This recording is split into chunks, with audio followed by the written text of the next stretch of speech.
अस्सलामुअलैकुम। आज की इस वीडियो में हम नेहा और अयान की स्टोरी को कंप्लीट करेंगे। इससे पहले हमने देखा था कि कैसे नेहा को गट फीलिंग आ जाती है कि अयान उससे ब्रेकअप करने वाला है। उसके बाद हमने कुछ इमोशनल रिस्पॉन्स देखा था नेहा का, जब अयान उससे कहते हैं कि उससे ब्रेकअप करना चाहता है।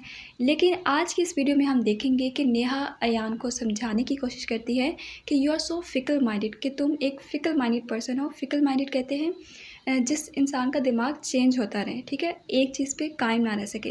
तो नेहा को पता है कि आज अयान कह रहा है कि वो ब्रेकअप करना चाहता है, लेकिन कल को वो कहेगा कि मैं पैचअप करना चाहता हूँ। तो नेहा अयान को समझाती है, please don't act rashly. Rashly मतलब जल्दबाजी में कुछ भी मत करो। Don't make hasty decision. Hasty decision मतलब जल्दबाजी में फ़ैसला लेना। तो जल्दबाजी में फ़ैसला मत लो। Don't repeat the same mistake over and over. Same mistake मतलब एक ही गलती को रिपीट मत करो। ओवर एंड ओवर मतलब बार बार एक ही गलती को बार बार रिपीट मत करो, बार बार मत दोहराओ। Don't back out of the promise you had given me. Back out मतलब पीछे हट जाना, कायम ना रहना। तो नेहा कहती है अयान से, जो वादा आपने मुझे दिया था उससे बैक आउट मत करो, उससे पीछे मत हटो, ठीक है। उस वादे पे कायम रहो, उस वादे को निभाओ जो आपने मुझे दिया था। इसके बाद नेहा कहती है, come what may I won't give up on our relationship. Come what may मतलब जो कुछ भी हो जाए, I won't give up on our relationship. मैं हमारे रिश्ते पे गिव अप नहीं करूँगी, हार नहीं मानूंगी। मतलब इसको बचाने के लिए कोशिश करती रहूँगी। गिव मी सम टाइम, मुझे थोड़ा सा वक्त दें। I will do everything I can. मुझसे जो कुछ हो सका मैं करूँगी। नेक्स्ट सेंटेंस है, when did I deny it. मैंने इस बात से कब इनकार किया था। ये आप यूज़ कर सकते हैं जब नेक्स्ट पर्सन आपसे कह रहा हो कि मैंने भी तो तुम्हारे लिए ये किया था, तो आप कहेंगे तो मैंने इस बात से कब इनकार किया था, मतलब मैं इस बात को एक्सेप्ट करती हूँ। या फिर आप तब भी यूज़ कर सकते हैं जब अगला आपको ब्लेम कर रहा हो कि तुमने ऐसे ऐसे किया था, तुम्हें याद नहीं है तुमने ऐसे ऐसे किया था। तो आप कहेंगे कि when did I deny it. मैंने इस बात से कब इनकार किया था, मतलब मैं एक्सेप्ट करती हूँ, मेरी गलती थी। नेक्स्ट है, I didn't do it on purpose. मतलब मैंने ये चीज़ पर्पसली नहीं की थी, नॉइंगली नहीं की थी, कि जानबूझ के, ठीक है। ऑन पर्पस मतलब जानबूझकर। अब नेहा उसको कह रही है, ठीक है मुझसे ये गलती हुई थी, लेकिन मैंने ये जानबूझकर नहीं किया था। अब अयान नेहा को बार बार एक ही बात याद करवा रहा है कि तुम्हें याद नहीं है कि उस मौके पे तुमने ऐसे किया था, तुम्हें याद है। तो नेहा उसको कहती है, लेट बायगॉन्स बी बायगॉन्स। इस एक्सप्रेशन को आपने एज इट इज़ यूज़ करना होता है। इसका मतलब है कि जो हो गया सो हो गया, उसे जाने दो। मतलब रात गई बात गई। अब जो पास्ट में हुआ था उसको छोड़ दो, उस पर बात मत करो, भूल जाओ उसको। तो नेहा कहती है, लेट बायगॉन्स बी बायगॉन्स। लेकिन अयान फिर उसको कहते हैं कि तुम्हें याद है तुमने मुझसे ये कहा था, तुम्हारे ये वर्ड्स थे, तुमने मुझे ऐसे क्यों कहा था। तो नेहा कहती है, ठीक है मुझसे गलती हो गई, I am sorry, I take my words back. I take my words back मतलब मैं अपने अल्फाज वापस लेती हूँ, मुझे ऐसे नहीं कहना चाहिए था। I shouldn't have said that, मुझे ऐसे नहीं कहना चाहिए था। अब अयान जब देखता है कि नेहा इस रिलेशन पे गिव अप नहीं करना चाहती, तो वो उससे पूछता है, what's the best line of action in the given situation. Best line of action मतलब क्या करना बेहतरीन रहेगा इन द गिवन सिचुएशन। मतलब ये जो सिचुएशन हमारी बनी हुई है, इसमें क्या करना ठीक रहेगा, तो मुझे खुद ही बता दो। तो नेहा कहती है, I would rather think about it then taking an impulsive decision. Impulsive decision मतलब इमोशनल डिसीजन, बगैर सोचे समझे, ठीक है। तो नेहा कहती है, मैं एक इमोशनल डिसीजन लेने के बजाय इसके बारे में सोचूंगी। इसके बाद नेहा कहती है, to make a well informed decision we must discuss the problem at hand at length. Well informed decision मतलब अच्छी तरह से सोच समझ के लिया गया फैसला। और ऐसा डिसीजन लेने के लिए हमें क्या करना होगा, we must discuss the problem at hand at length. The problem at hand मतलब जो प्रॉब्लम आपके अभी हाथ में, जो अभी करंट प्रॉब्लम है, जिस इशू को आप अभी फेस कर रहे हैं। एट लेंथ का मतलब होता है लंबाई में। आप देखिए, अगर आप किसी चीज़ को लंबाई में देखेंगे तो आप उसको क्लियरली देख सकते हैं खोल कर, ठीक है। तो यहाँ पे एट लेंथ का मतलब होता है इसको, जो प्रॉब्लम है हमारे हाथ में, उसको हम डिटेल में डिस्कस करें, ठीक है, अच्छी तरह से, हर एंगल से। तभी जब हम हर एंगल से पॉइंट्स को डिस्कस करेंगे, प्रॉब्लम को देखेंगे, तभी हम एक अच्छा डिसीजन ले सकते हैं। इसके बाद अयान को मज़ीद कन्विंस करने के लिए नेहा एक और लाइन ऐड करती है, by putting in a little extra effort we can still save our marriage. Little extra effort मतलब अगर हम थोड़ी सी मज़ीद कोशिश इसके अंदर डालें तो we can still save our marriage. हम अभी भी अपनी शादी को बचा सकते हैं। मैरिज की जगह आप फ्रेंडशिप भी कह सकते हैं, अगर आपकी फ्रेंडशिप है, रिलेशनशिप भी कह सकते हैं, इंगेजमेंट है तो इंगेजमेंट कह सकते हैं, जिस चीज़ को भी आप बचाना चाह रहे हैं। लेकिन नेहा के इतने समझाने के बाद भी अयान इसी चीज़ पे कायम था। तो फिर नेहा कहती है, why are you hell bent on ruling everything. Hell bent का मतलब होता है जब आप किसी चीज़ पे डिटर्मिंड हो जाते हैं कि आपने ये काम करना ही करना है। उर्दू में सिंपल वर्ड्स में कहें तो किसी चीज़ पे तुल जाना। रूलिंग का मतलब होता है डिस्ट्रॉय करना, किसी चीज़ को ख़राब करना, बर्बाद करना। तो नेहा कहती है, तुम हर चीज़ को बर्बाद करने पे क्यों तुले हुए हो। इसके बाद नेहा कहती है, इफ़ एनीथिंग गोज़ रॉन्ग, अगर कुछ गलत होता है, it falls to you. Falls to you मतलब फिर ये आपकी ड्यूटी बनती है, आपकी रिस्पॉन्सिबिलिटी है, आपका फ़र्ज़ बनता है टू हैंडल द सिचुएशन को हैंडल करना एंड फाइंड अ सोल्यूशन, और सोल्यूशन निकालना। अब नेहा को पता है कि अभी ये ब्रेकअप करना चाह रहा है, लेकिन कल को वो कहेगा पैचअप करना है, और जब फैमिली मेम्बर्स सब इन्वॉल्व हो जाएंगे तो फिर जो प्रॉब्लम्स हैं वो ज़्यादा बढ़ जाती हैं। तो नेहा उसको कहती है, ठीक है तुम करना चाहते हो तो कर लो, लेकिन अगर कुछ गलत होता है तो फिर ये आपकी रिस्पॉन्सिबिलिटी है, आपका फ़र्ज़ है, आपने सिचुएशन को हैंडल करना है और सोल्यूशन भी आपने फिर खुद ही निकालना है। इसके बाद अयान कहता है, it was bound to happen sooner or later. Bound to happen मतलब ऐसा होना ही था। सूनर और लेटर मतलब जल्दी या देर से, मतलब आज नहीं तो कल से ही ऐसा होना ही था। इट यहाँ पे फ़िलहाल है कि ब्रेकअप, हमारा जो ब्रेकअप है वो आज नहीं तो कल होना ही था। जब नेहा थक जाती है बिल्कुल और अयान किसी तरह से भी कन्विंस नहीं हो रहा, तो वो थक हार के कहती है, ठीक है, do what you want to do. जैसा आपको ठीक लगता है आप करो, या फिर आप सिंपल इसकी जगह ये भी कह सकते हैं, सूट योरसेल्फ। सूट योरसेल्फ का भी यही मतलब होता है कि जो आपको ठीक लगता है आप करो, ठीक है, सूट योरसेल्फ। इसके बाद जाने से पहले नेहा इतना ज़रूर कहती है अयान से कि you will regret your decision. Regret का मतलब होता है पछतावा। तो तुम्हें अपने डिसीजन पे, अपने फ़ैसले पे पछतावा होगा। Mark my words. Mark my words मतलब मेरी ये बात लिख लो। हम मोस्टली ये तब यूज़ करते हैं जब हमें यकीन होता है कि जो बात हम कह रहे हैं वैसा फ्यूचर में लाजमी होगा। तो नेहा कहती है कि तुम्हें अपने फ़ैसले पे पछतावा होगा। मार्क माई वर्ड्स, मेरी ये बात लिख लो। इसके बाद नेहा की फ्रेंड उसके पास आती है और उससे पूछती है कि तुम्हारे और अयान के जो इश्यूज चल रहे थे उसका क्या बना, मतलब इस इंगेजमेंट को अब आप ख़त्म करोगे या फिर इस रिलेशन को कंटिन्यू करना है। तो नेहा कहती है, the decision is still up in the air. Up in the air मतलब अभी हवा में ही है। Up in the air expression हम तब यूज़ करते हैं जब कोई चीज़ या कोई प्लान, कोई डिसीजन डिसाइडेड नहीं होता, फैसला भी नहीं लिया गया होता, ठीक है। तो वो कहती है कि जो डिसीजन है, जो फैसला है, वो अभी तक डिसाइडेड नहीं है, अभी जो इश्यूज़ हैं उनको रिजॉल्व नहीं किया गया। इसके बाद नेहा अपनी फ्रेंड को बताती है कि my family is dead against my decision of breaking this engagement. Against का मतलब होता है खिलाफ। जब अगेंस्ट से पहले आप डेड वर्ड यूज़ करते हैं तो इसका मतलब होता है एक्सट्रीम वाले अगेंस्ट, मतलब बहुत ज़्यादा खिलाफ। तो मेरी फैमिली बहुत ज़्यादा खिलाफ है किसके, माई डिसीजन, मेरे फैसले के, ऑफ ब्रेकिंग दिस इंगेजमेंट, इस इंगेजमेंट को ख़त्म करने के डिसीजन पे। इसके बाद जब नेहा की फ्रेंड उसके पेरेंट्स से बात करती है तो पेरेंट्स कहते हैं, we are doing this for her own good. Her यहाँ पे है नेहा, ऑन गुड मतलब उसकी अपनी बेहतरी के लिए, हम ये सब कुछ उसकी अपनी बेहतरी के लिए कर रहे हैं, नेहा की बेहतरी के लिए, ठीक है। इसके बाद नेहा अपनी सिस्टर से कहती है, I have reached my limit dealing with his inconsistent behaviour. Reached my limit मतलब मेरी अब बर्दाश्त ख़त्म हो चुकी है, अब मैं थक चुकी हूँ। इनकन्सिस्टेंट बिहेवियर कहते हैं जिसमें कोई कंसिस्टेंसी ना, मतलब एक जैसा बिहेवियर ना रहना, कभी कैसा होना कभी कैसा होना। जैसे उर्दू में हम कहते हैं ना, कोई मुस्तकिल मिजाजी नहीं है, कभी कैसा बिहेवियर होता है उसका, कभी कैसा होता है। तो अपनी बहन को बताती है कि मैं उसके अयान के ऐसे इनकन्सिस्टेंट बिहेवियर्स को डील करते करते अब मैं थक चुकी हूँ, मेरी बर्दाश्त ख़त्म हो चुकी है। I am sick and tired now. अब मैं बहुत थक चुकी हूँ। I am fed up of his complaints. Complaints मतलब शिकायतों से, जो अयान उससे शिकायतें करता रहता है हर वक्त, तो मैं अब उसकी शिकायतों से थक चुकी हूँ, उकता चुकी हूँ। I can wink at his faults no longer. Wink at का मतलब होता है जब आप किसी चीज़ को जानबूझकर ना देखें, इग्नोर कर दें, नोटिस ना करें। सिंपल वर्ड्स में कहें तो इग्नोर करना, नज़रअंदाज करना। हिज फॉल्ट्स मतलब उसकी खामियां, उसकी गलतियाँ। नो लॉन्गर मतलब अब मज़ीद, अब मैं अयान की जो गलतियाँ और जो खामियां हैं उनको मज़ीद इग्नोर नहीं कर सकती, मज़ीद नज़रअंदाज नहीं कर सकती। And I have seen a lot of ups and downs during this 4 years। Ups and downs का मतलब होता है गुड एंड बैड एक्सपीरियंसेस दोनों। उर्दू में आप बोलें सिंपल वर्ड्स में तो उतार चढ़ाव, ठीक है। मैंने इन 4 सालों में बहुत उतार चढ़ाव देखे हैं। I left no stone unturned to save this relationship.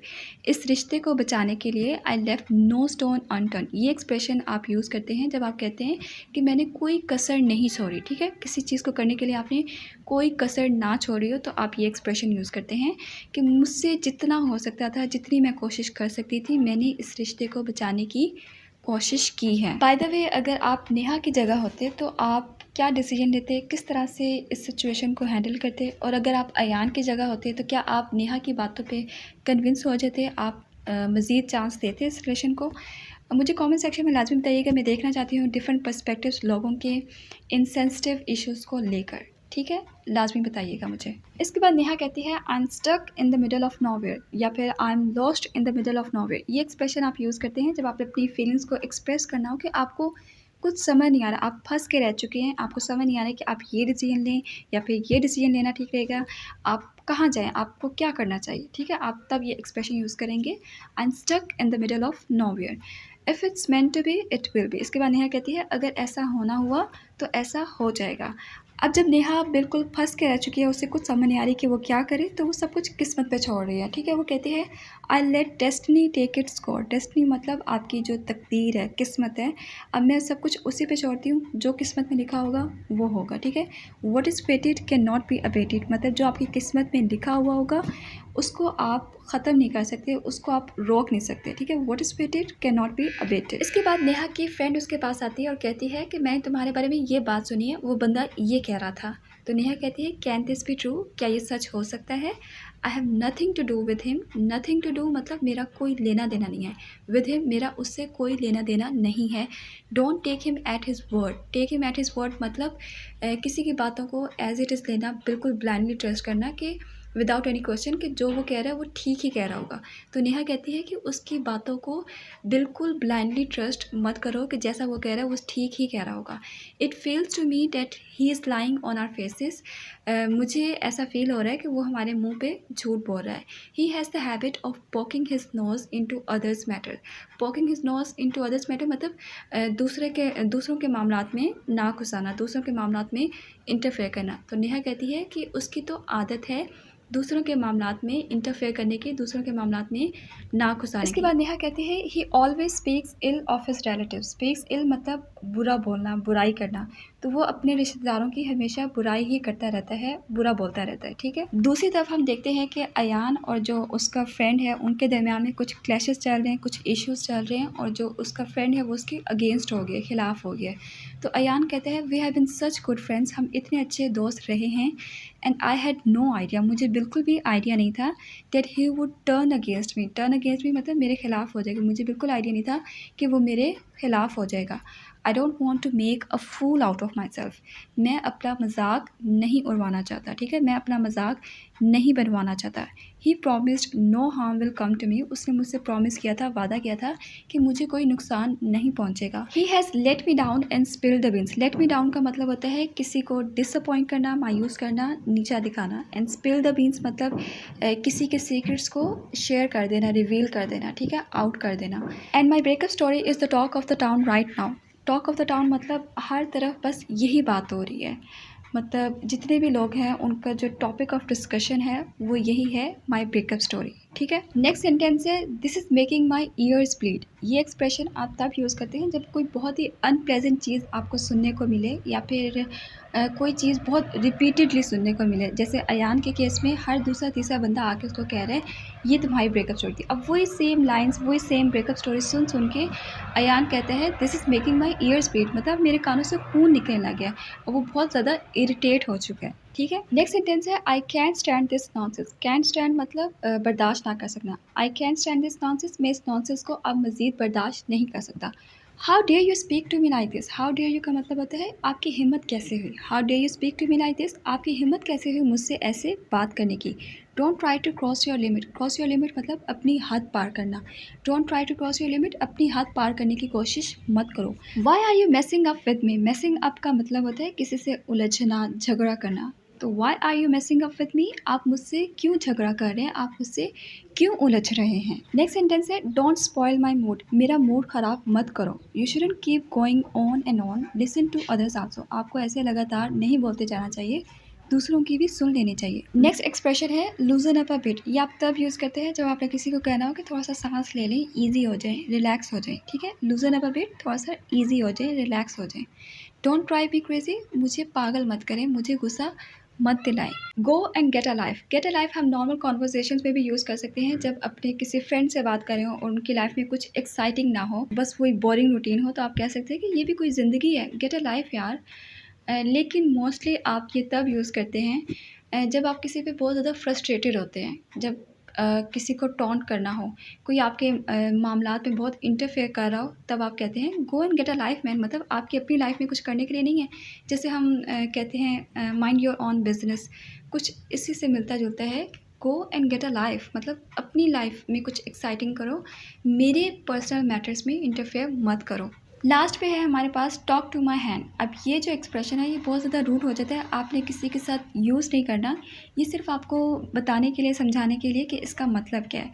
ये मोस्टली लोग तब यूज़ करते हैं जब किसी पे बहुत गुस्सा हो, कोई आपसे बहस कर रहा है और आप उससे बहस करने में इंटरेस्टेड नहीं हैं, ठीक है, लेकिन वो बोली जा रहा है, तो आप उसे कहेंगे टॉक टू माई हैंड, मतलब मेरे हाथ से बात कर लो, मैं तुमसे बात करने में, तुम्हारी बात सुनने में इंटरेस्टेड नहीं हूँ। और मोस्टली लोग ऐसे करते हैं कि अपना जो फेस है वो दूसरी साइड पे कर रहे थे और अपना हाथ आगे कर रहे थे, टॉक टू माई हैंड। ठीक है, आपने यूज़ नहीं करना, बस आपको पता हो। नेक्स्ट हम देख लेते हैं कि ब्रेकअप के बाद नेहा की क्या कंडीशन है, वो कैसा फील कर रही है। तो नेहा अपनी सिस्टर से कहती है I feel quite sad at times. Quite sad मतलब बहुत उदास, एट टाइम्स मतलब कभी कभी।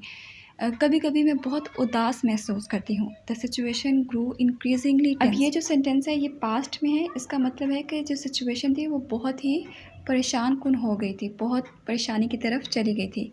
नेक्स्ट सेंटेंस है it is going from bad to worse. अब ये जो सेंटेंस है ये प्रेजेंट में यूज़ किया गया अगर आपने बताना हो कि जो आपकी सिचुएशन है वो बुरी से बदतर होती जा रही है। इट इज़ की जगह आप द सिचुएशन कह सकते हैं, the situation is going from bad to worse, मतलब जो सिचुएशन है वो बुरी से बदतर होती जा रही है।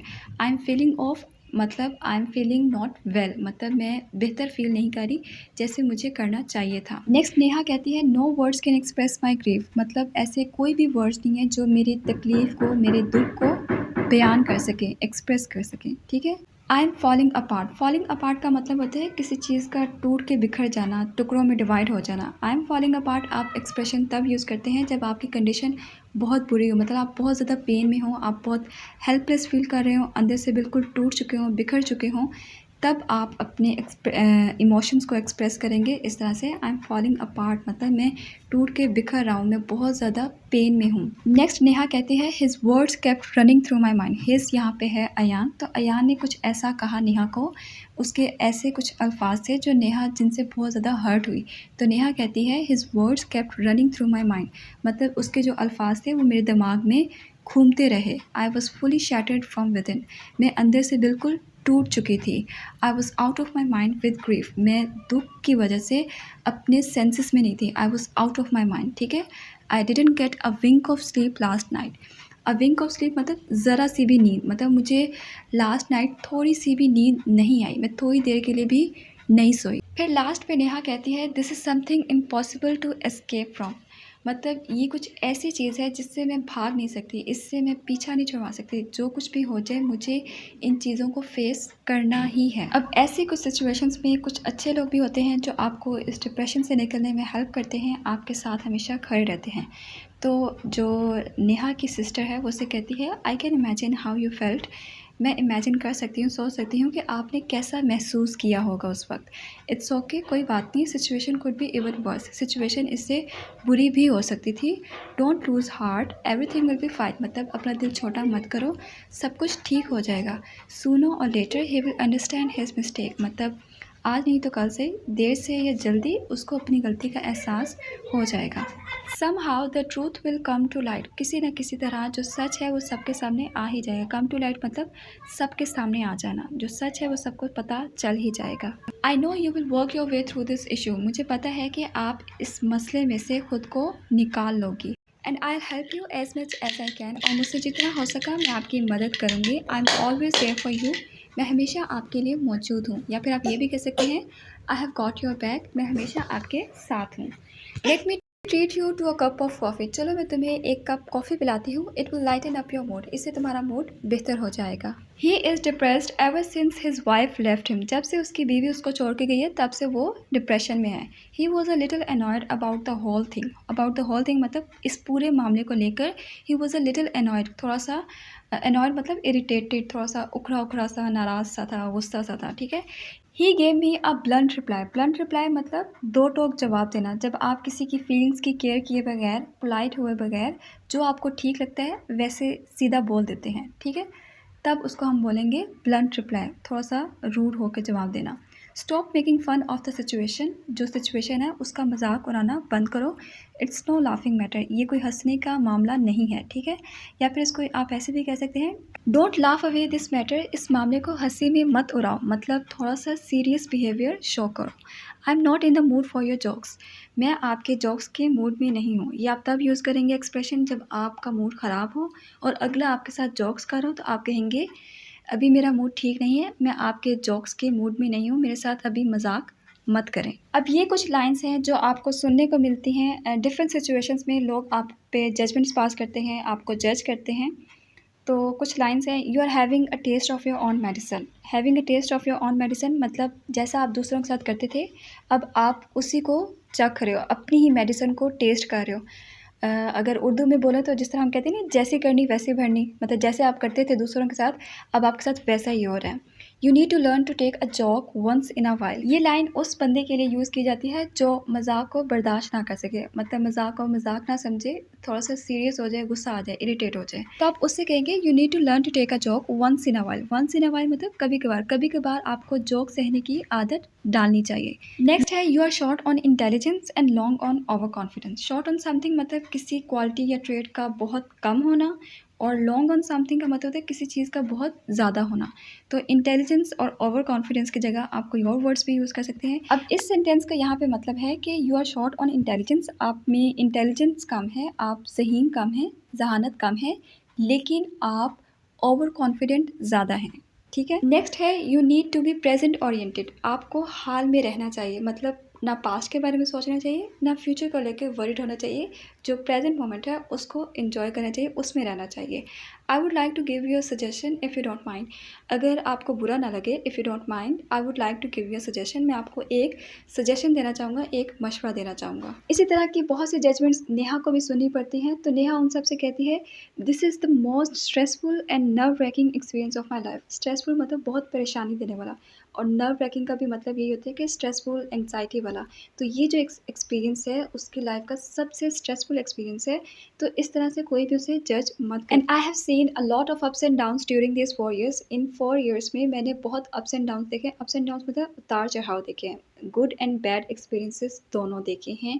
आई left no stone unturned to save this relationship. No stone unturned मतलब कोई कसर मैंने नहीं छोड़ी इस रिश्ते को बचाने के लिए। बिफोर यू जज me try to walk a mile in my shoes, या फिर आप ऐसे भी कह सकते हैं, before you offer any advice try to walk a mile in my shoes, मतलब मुझे जज करने से पहले या फिर मुझे नसीहत देने से पहले आप क्या करें, try to walk a mile in my shoes. अगर इसका वर्ड टू वर्ड मीनिंग करें तो इसका ये मीनिंग है कि आप मेरे जूते पहनकर 1 मील तक चलें। लेकिन इसका इन डेप्थ मीनिंग ये है कि आप पहले मेरी जैसी लाइफ गुजार के देखें कुछ टाइम, ठीक है, उसके बाद मुझे जज करें। जो एक्सपीरियंसेस मैंने देखे हैं, जो ट्रायल्स मैंने फेस किए हैं, जो हार्डशिप्स मैंने देखी हैं, जिस पेनफुल एक्सपीरियंस से मैं गुजरी हूँ, आप उन सब चीज़ों से गुजरें, वैसी लाइफ गुजारें, और उसके बाद जजमेंट पास करें। क्योंकि मोस्टली ऐसा होता है कि हम दूसरों को बड़े स्मार्टली कह रहे होते हैं कि अगर मैं तुम्हारी जगह होती तो मैं ऐसे करती तो हमारी शादी बच जाती, अगर मैं तुम्हारी जगह होती तो मैं ऐसे घर को संभालती, अगर मैं तुम्हारी जगह होती तो मैं ऐसे बच्चों की अपब्रिंगिंग करती तो बच्चे बदतमीज़ ना होते। मतलब इस तरह से बहुत सारी हम जजमेंट्स दे रहे होते हैं, लेकिन हम ये चीज़ नहीं सोचते कि जो नेक्स्ट पर्सन है वो कितने पेनफुल एक्सपीरियंस से गुजर रहा होगा। जब तक आप इन चीज़ों को खुद एक्सपीरियंस ना करें, आपको समझ नहीं आती। ये लाइन्स हैं कुछ जो मुझे बहुत अच्छी लगी थी, मैंने अपने इंस्टा पे भी शेयर की थी कि marriages, divorces, anxieties, child birth, death of a loved one, parenting, इन सब चीज़ों को आप कभी भी नहीं समझ सकते जब तक ये आपके साथ खुद ना हो। आपको लगता है कि आप बड़े स्मार्टली इन चीज़ों को हैंडल कर सकते हैं, सिचुएशंस को हैंडल कर सकते हैं, लेकिन वो सिर्फ़ आपकी थ्योरीज़ और अज़म्पशन्स होती हैं, वो रियलिटीज़ नहीं होती। लेकिन जब आपकी अपनी टर्न आती है तो आपको लाइफ बहुत हम्बल बना देती है। आपको समझ आता है कि मुझे ऐसे जज नहीं करना चाहिए था उस मौके पे उस बंदी को या उस बंदे को। ठीक है, कभी भी ऐसे किसी को जज मत करें, और अगर आप बुरे टाइम से गुजरे हैं तो स्ट्रॉन्ग रहें, इंशाल्लाह सब कुछ ठीक हो जाएगा। और इसी के साथ मैं आज की वीडियो को एंड करती हूँ। मिलते हैं नेक्स्ट वीडियो में, तब तक के लिए अल्लाह हाफ़िज़।